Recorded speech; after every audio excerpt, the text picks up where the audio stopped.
అప్పటి వరకు పవన్ కళ్యాణ్ గారిని ఒక బాయ్ నెక్స్ట్ డోర్ క్యారెక్టర్స్‌లో, యూత్ కనెక్ట్ అయ్యే క్యారెక్టర్స్‌లో, ఒక లవ్ స్టోరీ ఇలానే చూస్తున్న టైంలో 'బద్రి' లాంటి ఒక సినిమా మాస్ ఆడియన్స్‌ని కనెక్ట్ చేసింది పవన్ కళ్యాణ్ గారిని. కరెక్ట్. యాక్చువల్లీ అప్పుడే స్టార్ట్ అయింది ఆయనకి మేనరిజం. మ్యానరిజం. పూరి గారు ఇంట్రడ్యూస్ చేశారు పవన్ కళ్యాణ్ గారికి మేనరిజం. అందులో ఆ డైలాగ్ చాలా ఫేమస్ కదా, నువ్వు నందా అయితే నేను బద్రీనాథ్. అప్పటి వరకు ఒక హీరోయిజం స్టఫ్ లేదు పవన్ కళ్యాణ్ గారి మూవీస్‌లో. అవును. హీరోయిజం, పర్ఫెక్ట్ హీరోయిజం స్టఫ్ అప్పుడు స్టార్ట్ అయింది కరెక్ట్. 'బద్రి' సినిమాతోటే.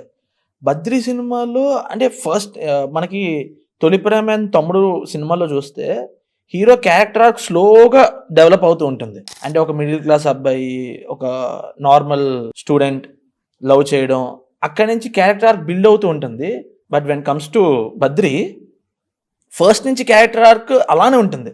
ఆ యాటిట్యూడ్, ఆ పొగరు అలానే ఉంటుంది. యాక్చువల్లీ నాకు పవన్ కళ్యాణ్ గారి స్క్రీన్ ప్రెజెన్స్ లో బాగా నచ్చేది ఆయన కళ్ళల్లో ఒక పొగరు ఉంటుంది బ్రో. ఆ యాటిట్యూడ్ ప్రెజెంట్ చేస్తుంది.